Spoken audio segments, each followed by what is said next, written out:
Our results suggest that ending extreme poverty is actually fiscally possible. It's really just a question of whether society chooses to prioritize it over other expenses. I'm Joshua Blumenstock, and I've been challenged to give the 101 of ending extreme poverty in 101 seconds.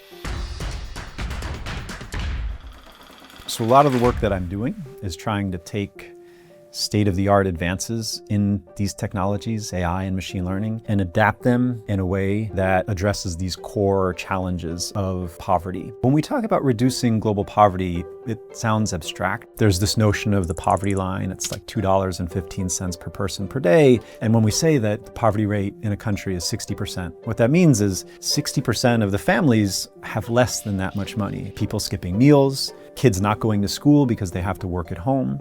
To lift almost every household in the planet above that extreme poverty threshold would cost about $300 billion a year, about 1/3% of GDP. But comparatively speaking, it's about half of what the world spends on cosmetics annually and about 1/7 of what we spend on alcohol. So it is a lot of money, but it's not a number that's out of reach. A good example of how AI and machine learning can be used in the fight against global poverty is a project that we did in Togo, a small country in West Africa, during the pandemic. The challenge in Togo was that the government had money that they wanted to distribute to the poorest households in the country, but the government didn't know who the poorest households were.